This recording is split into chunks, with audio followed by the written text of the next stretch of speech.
दोस्तों, सभी सनातन भाइयों का SB YouTube 4215 स्टूडियो में बहुत बहुत स्वागत है। अभिनंदन करे स्वीकार। आपको आपके भाई सुरेंद्र भारद्वाज का प्यार भरा नमस्कार। दोस्तों, आज मैं भागवत जी का 15वां अध्याय उससे कुछ अंश पेश करूंगा। भगवान श्री कृष्ण ने जो माँ लक्ष्मी जी को बताया था। पहले मैं 4 लाइनें सुनाना चाहूँगा जिंदगी के बारे में। जिंदगी का सबसे बड़ा सच क्या है? एक दिन सब खो जाएगा, एक दिन सब खो जाएगा, ना पैसा याद रहेगा, ना खूबसूरती याद रहेगी।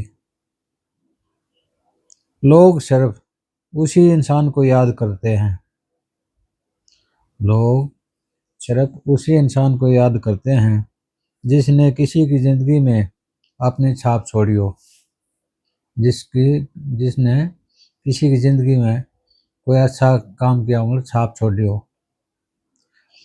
जिंदगी एक पेंसिल की तरह है जो हर दिन छोटी होती जा रही है, क्योंकि पेंसिल जैसे घिस जाती है फिर छोड़ते हैं, छोटी हो जाती है। ऐसे ही जिंदगी है। इसलिए ख़त्म होने से पहले कुछ ऐसा लिख जाओ, ख़त्म होने से मरने से पहले मतलब कुछ ऐसा लिख जाओ जिससे वक्त भी मिटा न सके, जिसको वक्त भी मिटा न सके। तो दोस्तों, ये था एक मानविक विचार समाज का। अब मैं भगवान जी श्री कृष्ण जी ने जो बोला था माँ लक्ष्मी को 15वें अध्याय में, तो मैं वो कुछ उसके अंश पेश करना चाहूँगा। भगवान श्री कृष्ण कहते हैं, हे लक्ष्मी, संसार जो है अवश्य पीपल के समान है, जिसकी पुरुष रूप जो है जड़ है, जो ऊपर है, मतलब पृथ्वी पर रहती है, और चराचर शाखा नीचे हैं, और वेद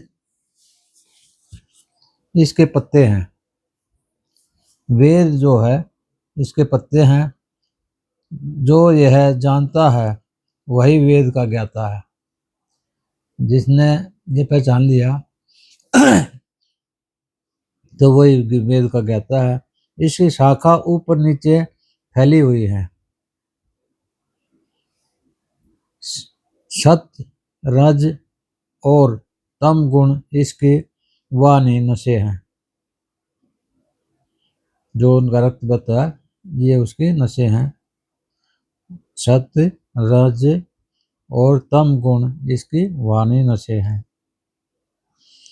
जिनसे इनका पालन होता है, जिससे इनका पालन होता है, पालन पोषण।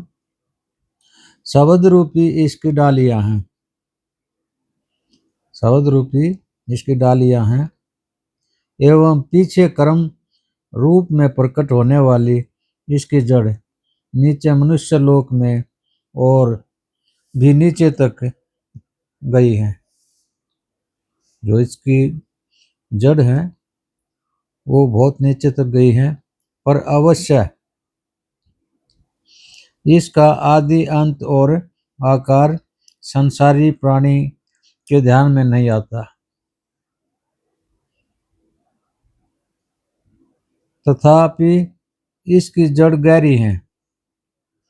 ऐसे इस पीपल का वैराग्य रूप दृढ़ शस्त्र से काटकर वह स्थान ढूंढना चाहिए जहाँ से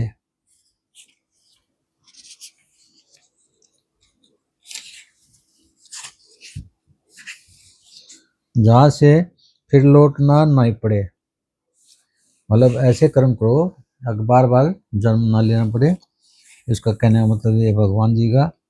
और साथ ही यह विचारना चाहिए कि जिससे वह पुरातन प्रकृति उत्पन्न हुई है, मैं उसी आदि पुरुष की शरण हूँ। कहता है अहंकार और मोह रहित और संग दोष को जीतने वाले आत्मज्ञान से निरत, कामनाओं से दूर, सुख दुख नामक द्वंद्व पदार्थों से मुक्त ऐसे ज्ञानी पुरुष शाश्वत पद को पाते हैं। जो आदमी ये बताया है जो वो शाश्वत पद को पाते हैं, जिसे सूर्य चंद्र और अग्नि प्रकाशित नहीं करते, वहाँ मेरा परम धाम है। वहाँ मेरा परम धाम है, वहाँ जाकर लौटना नहीं होता। मेरा सनातन अंश इस जीवलोक में जीव का रूप धरकर प्रकृति में स्थिर पांचों इंद्रियों और छठे मन को उसे छुड़ाता है। जैसे वायु पुष्प गंध को दूसरे स्थान से ले जाती है, इसी प्रकार यह देह स्वामी शरीर धारण करने के बाद जब उसका परित्याग करता है, तब इंद्रियां और मन को साथ ले जाता है। कान आँख चर्म जीभ नाक और मन का आश्रय लेकर वह विषयों का भोग करता है। एक देह से दूसरी देह में जाते अथवा इंद्रियों से मुक्त हो विषयों का उपयोग करते हुए इसको मूर्ख नहीं देखें, पर जिसके ज्ञान रूप नेत्र हैं वह देखें। अत्यंत करने से योगी जन इसे देखते हैं, परंतु अज्ञानी अत्यंत करके भी इसे नहीं देख पाते। जो तेज सूर्य चंद्र और अग्नि में वर्तमान है और जगत को प्रकाशित करता है, उसे मेरा ही तेज जानो। मैं पृथ्वी में प्रवेश कर अपने तेज से समस्त भूतों को धारण करता हूँ और इसमें भरा हुआ चंद्रमा बनकर मैं ही सब औषधियों का पोषण करता हूँ। मैं उठराग्नि होकर सब प्राणियों की देह में प्रविष्ट हूँ और प्राणवायु अपना वायु संयुक्त होकर चारों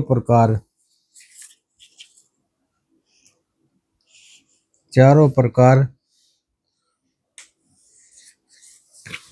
से भोजन किए हुए प्राणियों के अन्न को पचाता हूँ। संसार में अक्सर और अक्सर सर और अक्सर दो पुरुष हैं।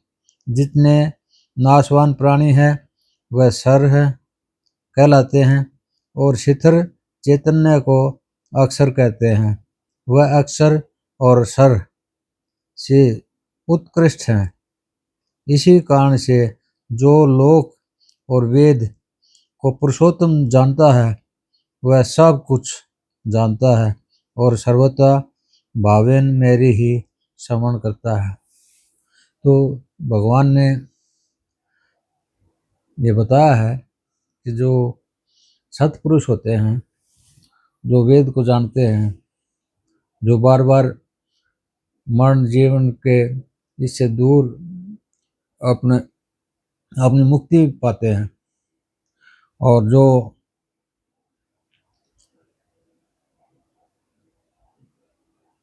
अज्ञानी है वो बार बार इन चीज़ों का श्रवण नहीं करते, इन चीज़ों के बारे में नहीं जानना चाहते, वो इसी युग में, एक ही युग में थोड़ा हा खुशी मिल जाती, थोड़े पैसे मिल जाते हैं, तो वो घमंड में और उसी उसमें सब कुछ भूल जाते हैं, भगवान को भूल जाते हैं, अपने बुजुर्गों को भूल जाते हैं, बड़े छोटे का ध्यान नहीं रखते हैं। तो ये भगवान ने हमें समझाया है। इति ये 15वां अध्याय संपन्न हो गया। इसके मैंने अंश बताए हैं मुख्य। तो जो भी इसका दूसरा संस्करण मैं जब डालूंगा तब तक सभी भाइयों से विनती है कि हमारे सनातन जो परंपरा है ना, उसको जारी रखना भी हमारा कर्तव्य है। तो मैं ये चाहूँगा कि आप कुछ भी इसके बारे में कमेंट्स करें, सुनें, लाइक करें, सब्सक्राइब करें। आपसे मेरी यही विनती है। जो कुछ भी करें लेकिन सुने ज़रूर। सभी भाइयों को राम राम। जय श्री कृष्ण, राधे राधे, बम बम महादेव।